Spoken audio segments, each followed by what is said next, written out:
Hola, muy buenas noches. Esto es Crímenes de Córdoba, como todos los martes a las 23 por Canal C. Los recibimos con un nuevo caso. En esta ocasión, algo sucedido en 2002, en las vacaciones de invierno de 2002 en Villa Carlos Paz. Tranquilidad habitual, todo hacía presuponer que era un jueves de lo más tranquilo, hasta que un grupo de turistas embarcó en un anfibio en el centro de la ciudad de Carlos Paz. Cuando decimos anfibio hablamos de una especie de ómnibus en zona urbana que luego se introduce en el agua y comienza a navegar. Esa navegación resultó fatal. El anfibio de la empresa El Cisne, aquel jueves 17 de julio de 2003, terminó en el fondo del lago. 16 pasajeros, 2 tripulantes, 4 muertos fue el saldo de esta tragedia. Vamos a investigar a lo largo de este programa qué fue más o menos lo que sucedió en el recuerdo de este caso histórico. Aquí la crónica inicial. Una excursión de la nublada y ventosa tarde de invierno del jueves 17 de julio de 2003 terminó en una de las tragedias más recordadas de Villa Carlos Paz. Regálese un recuerdo imborrable, viaje en anfibio. Ese era el eslogan de la empresa El Cisne, que invitaba a los turistas a dar un paseo por la ciudad y el lago San Roque. La embarcación era un anfibio de la Segunda Guerra Mundial adaptado a turismo que funcionaba como ómnibus y lancha. Una atracción pintoresca en la villa cordobesa para las vacaciones de invierno. Esa tarde gris, 16 personas, entre ellos 7 niños y 2 tripulantes, partieron primero por tierra desde la avenida San Martín, del centro de Carlos Paz, para luego concluir el paseo en el espejo de agua. El lago San Roque estaba picado por las fuertes ráfagas de viento de 40 kilómetros por hora que azotaban a Carlos Paz. A unos 200 metros de la costa, la embarcación cedió al fuerte viento y al oleaje en el centro del dique, primero ingresando agua y luego comenzando a hundirse. Los testigos señalarían que no dio tiempo a nada y que el anfibio se fue por ojo, término utilizado para describir cuando un barco se hunde al entrar agua por la proa sin poder remontar una ola. No había salvavidas y gran parte de la tripulación no sabía nadar. La desesperación se apoderó de los pasajeros. Gritos, frío y pánico. El lago se tragó la embarcación y los pasajeros quedaron flotando en el agua que llegaba a una temperatura de 2 grados. 40 minutos después del accidente, un catamarán logró rescatar a parte de los navegantes. Todos fueron derivados a un centro de salud por hipotermia. Ese mismo día se confirmaron las muertes de Eduardo Pellegrini, un docente de Mar del Plata, y de la turista santafesina Margarita Germino. A los días siguientes, los buzos hallarían los cuerpos de José Scandel, el esposo de Germino, y el de Amelia Scandel, la hija de ambos. En total, fueron 4 las vidas que se apagaron en el fondo del San Roque. La triste crónica de aquella tragedia del anfibio El Cisne en Villa Carlos Paz, en el lago San Roque, que se llevó 4 vidas. ¿Qué era el anfibio? ¿En qué consistía esta nave? Una nave de la Segunda Guerra Mundial que llegó a la Argentina en los años 50 y que se adaptó en algunos lugares para turismo. Repasemos en este informe de qué se trata este anfibio, el Cisne. El Cisne fue un vehículo anfibio utilizado durante la Segunda Guerra Mundial que tuvo lugar entre 1939 y 1945. Fabricado por la Armada de los Estados Unidos, también era conocido como Duck, pato en inglés, por su capacidad para desplazarse tanto por tierra como por agua. 3 de estos vehículos llegaron a Villa Carlos Paz entre 1945 y 1954 con un nuevo propósito: ofrecer excursiones turísticas. El recorrido comenzaba en las calles de la ciudad y continuaba con un paseo por el lago San Roque. El anfibio pesaba 6.200 kilos y podía transportar hasta 28 pasajeros. Para ser rescatado del fondo del agua, lanzaron unos 20 tambores de 250 litros. Luego, a través de mangueras, se los llenó de aire para lograr la elevación desde el fondo del lago. Tras la tragedia ocurrida en julio de 2003, se decidió restringir la navegación en el embalse y se prohibió el uso de vehículos anfibios.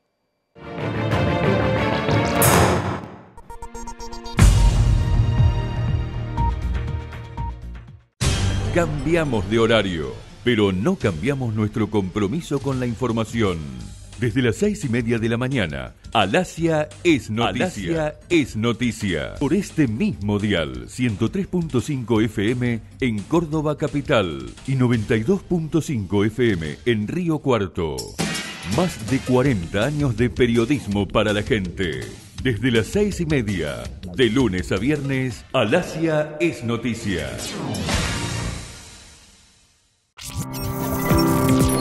Consultas sobre alquileres, problemas entre vecinos, jubilaciones y pensiones, discapacidad, multas de tránsito o reclamos por tarifa social y servicios públicos. Comunicate con la Defensoría del Pueblo de la provincia de Córdoba al 0800-777-0337. defensoriacórdoba.gov.ar. Te escuchamos y gestionamos. Estudio Jurídico Arias, abogados, agentes de la propiedad industrial, patentes y marcas.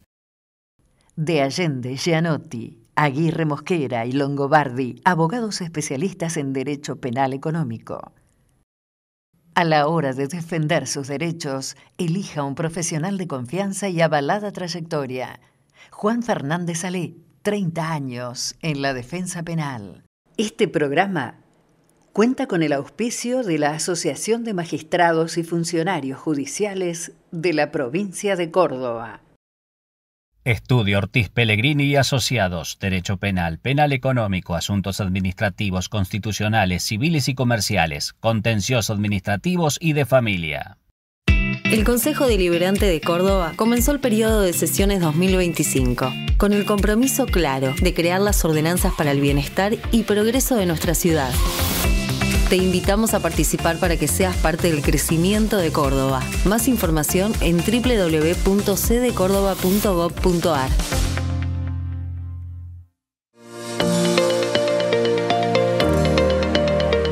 El gobernador Martín Yayora, junto al intendente Daniel Pacerini, inauguró el polideportivo de Barrio Mariano Fragueiro, completamente equipado para la práctica del fútbol, básquet y vóley, así como diversos juegos infantiles. Y vamos a ser el gobierno que más polideportivo va a construir en nuestra querida provincia. Y estoy convencido de que si nosotros no sembramos clubes, si nosotros no sembramos esta infraestructura, los chicos no pueden hacer deporte. Con tu apoyo, seguimos haciendo. Gobierno de Córdoba. Gestión Martín Yayora.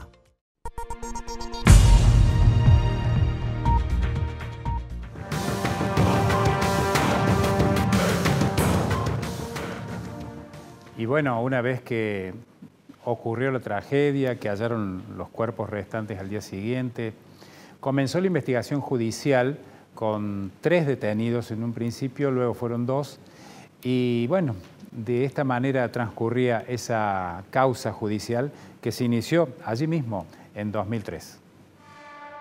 Los buzos tácticos del Cuerpo Especial de Policía demorarían casi 3 meses en retirar la embarcación del lago San Roque, debido al espeso fango existente y a que se encontraba a 18 metros de profundidad.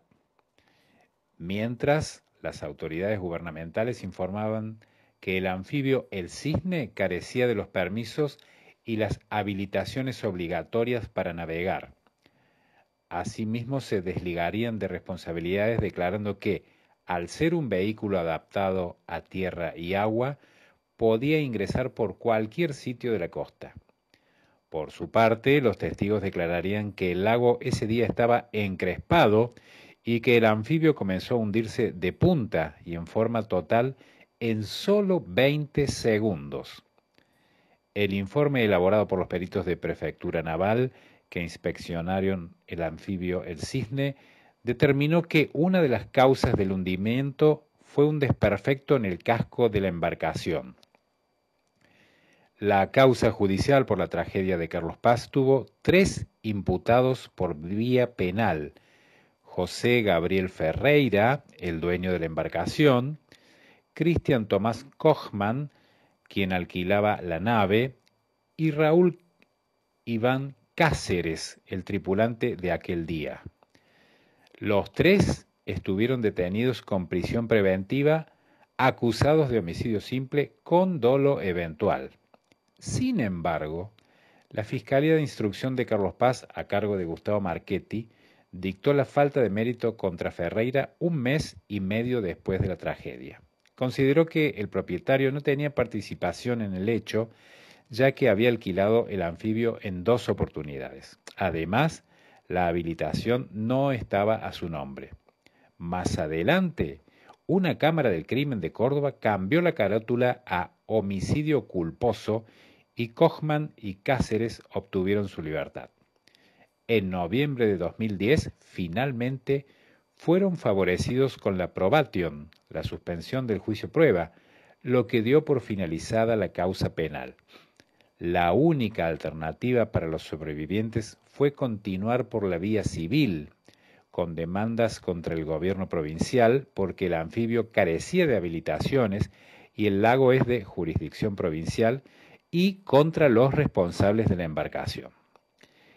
El único caso que tuvo resolución fue el de Gustavo Javier Stull, uno de los sobrevivientes de la tragedia, oriundo de Villa Urquiza, Buenos Aires. Sin embargo, la resolución fue apelada por el abogado Pablo Rostaño Jalil en agosto de 2022 por el bajo monto de dinero como compensación. Hasta hoy no hubo avances y las víctimas aún no fueron resarcidas. La peor tragedia náutica del lago San Roque tuvo una resolución penal atenuada por las 4 muertes. Todavía quedó pendiente el resarcimiento civil a los familiares y a los sobrevivientes, marcó el fin de los anfibios como atractivo turístico y dejó una herida abierta en la memoria de los vecinos de Villa Carlos Paz.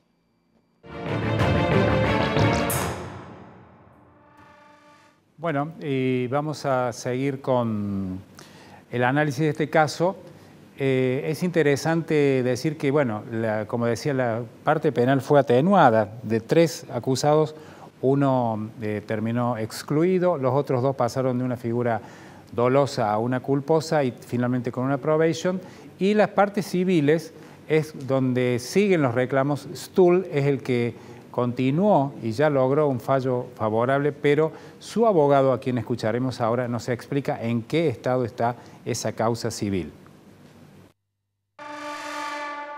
En este proceso judicial que hemos transitado con nuestro cliente Javier Stull, puntualmente hemos transitado por la etapa penal en la cual los 3 imputados que había lograron su sobreseimiento por la probation y luego tuvimos que iniciar la acción civil para lograr la reparación de los daños y perjuicios, específicamente de daño moral y lucro cesante que sufrió nuestro cliente por estar sumergido en el lago San Roque en pleno mes de julio del año 2003, una vez que este anfibio se hundió y con el cual se perdieron la vida de 6 personas.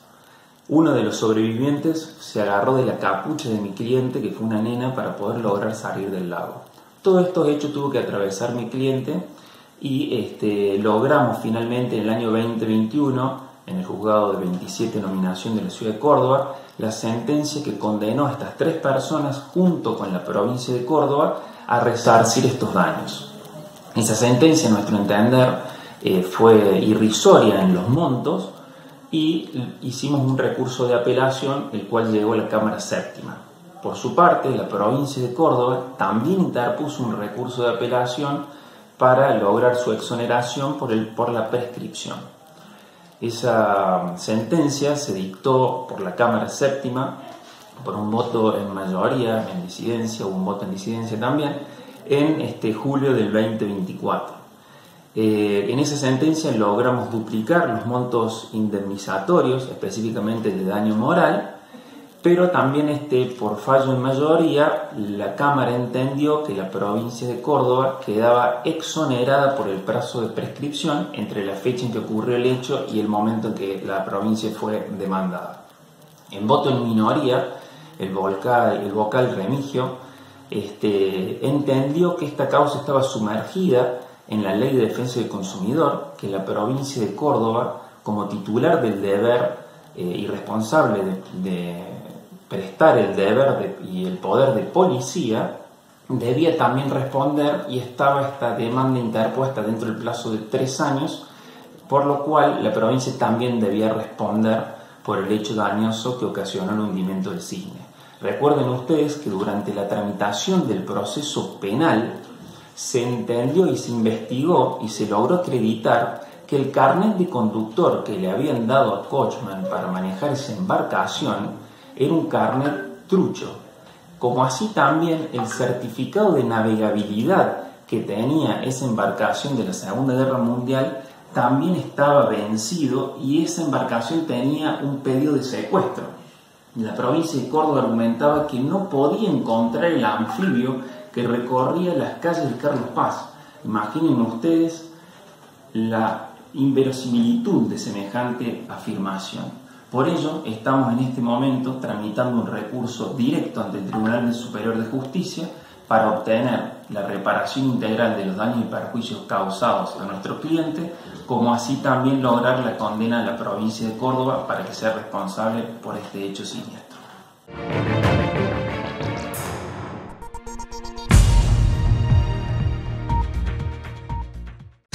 Cambiamos de horario, pero no cambiamos nuestro compromiso con la información.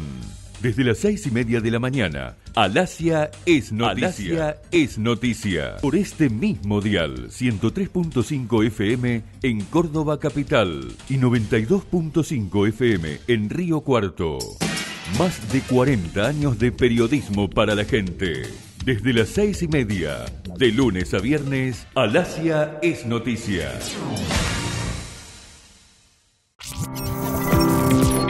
Consultas sobre alquileres, problemas entre vecinos, jubilaciones y pensiones, discapacidad, multas de tránsito o reclamos por tarifa social y servicios públicos.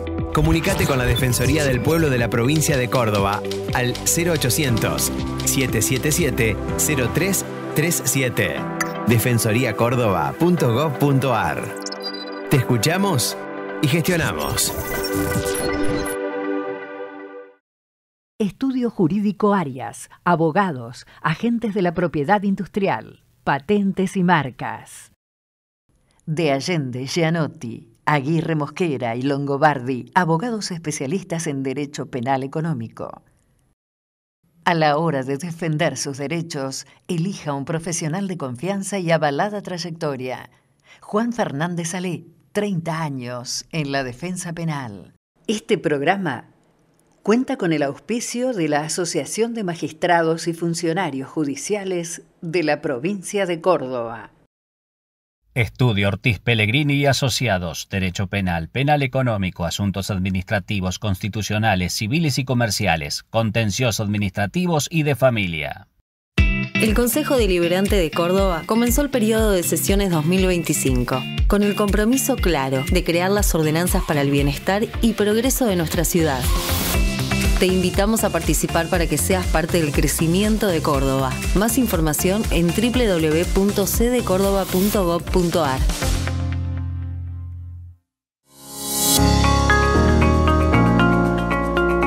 El gobernador Martín Yayora anunció 2 importantes obras de infraestructura vial que transformarán la conectividad y la calidad de vida en el Gran Córdoba. La duplicación de la avenida Enrique Boderó y del camino Intercountries, ruta provincial U113.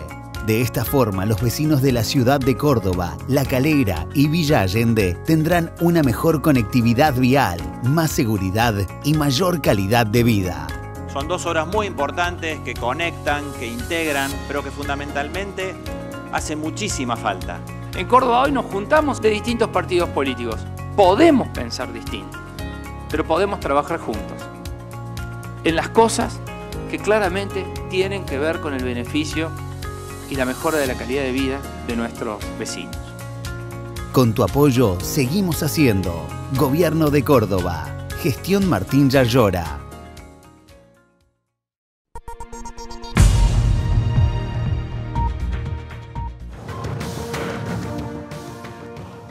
Recién hablaba el abogado Rostaño Jalil las implicancias de esta causa civil, donde circulaba un anfibio sin controles ni autorizaciones, sin habilitaciones para estar en el agua y con muchas irresponsabilidades que derivaron en esta tragedia.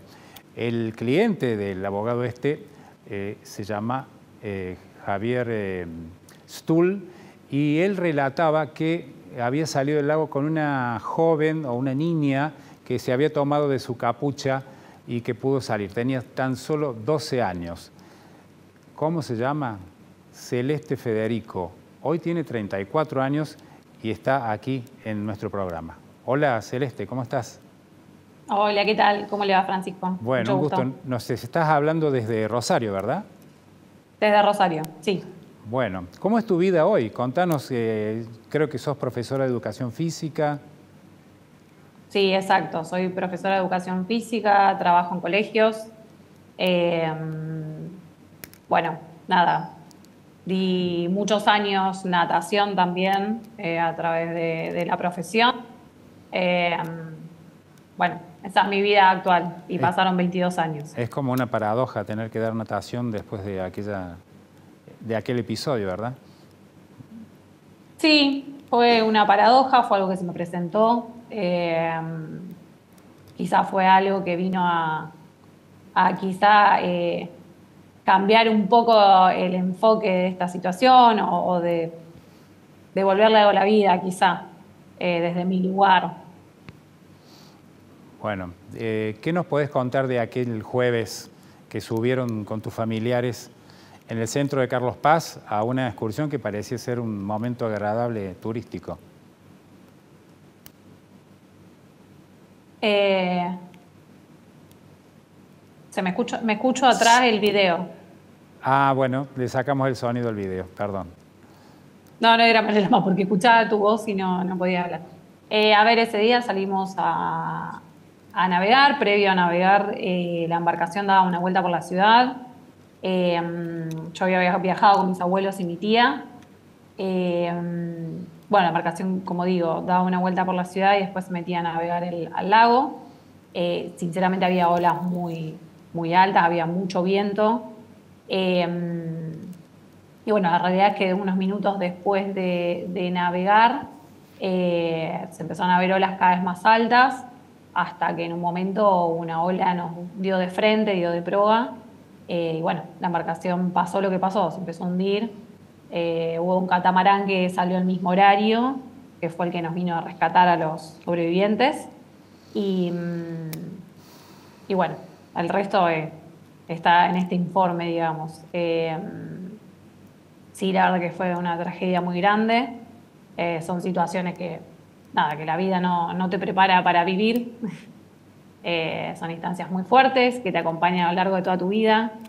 Que obviamente uno aprende a convivir con estas situaciones.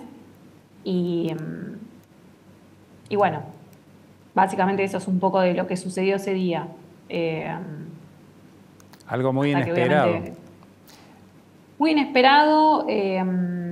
Obviamente que uno va a vacacionar y no se espera terminar con estas situaciones. No se espera vivir un accidente de unas vacaciones. O sea, uno va a disfrutar, va en otra instancia. Pero bueno, sí. sí, son situaciones que te marcan y que son muy fuertes de vivir. ¿Es algo que ha seguido presente en tu vida y que has encarado tu vida un poco influida por esto que te sucedió a los 12 años? Sí, inevitablemente. Sí. Siempre digo que cuando hay situaciones que se viven traumáticas, todos reaccionamos de manera distinta. En mi caso, la verdad que siempre agradecida de la familia que tengo, de las amistades. Me atendí con muy buenos profesionales. No es fácil, no fue fácil, para nada. Pero bueno, la realidad es que gracias a esas instancias, sí, hay muchas cosas en la vida que me han costado. Pero bueno, siempre se sale y creo que, como dije antes, son situaciones que te marcan, pero que por estas circunstancias también uno valora muchas otras. Así que sí. Bueno, en aquel momento es cierto que vos te tomaste de la capucha de Javier y pudiste salir, a pesar de que sabías nadar, tengo entendido. Yo sabía nadar, sí, salí nadando. La verdad es que arriba llegué casi sin aire. Me logré agarrar de los salvavidas porque ninguno teníamos chaleco salvavidas puesto. Y sí lo recordé después de mucho tiempo, lo de Javier, en ese momento no me lo recordaba. Pero bueno, sí, él me ayudó a llegar hasta el catamarán, que nos rescató. Y bueno, yo arriba del catamarán me encontré sola porque mi familia falleció toda estando en el accidente. Así que sí. Si pregunto algo indebido, por favor, pásalo nomás. No hay problema. Dijiste recién, arriba llegué casi sin aire. ¿Se hundieron ustedes con el anfibio? Sí, nos empezamos a hundir. ¿Y tú? Porque nos empezamos a hundir, o sea, logramos salir todos los que estábamos en la embarcación, pero bueno, pues obviamente que nos empezamos a hundir y tuvimos que empezar a nadar. Hubo gente que saltó previamente, yo en mi caso me empecé a hundir con la embarcación y logré salir por una ventana. Bueno, fue terrible. Sí. Bueno, espero que, sí, como vos decís, haya servido para encarar la vida con mucha fortaleza y que, bueno,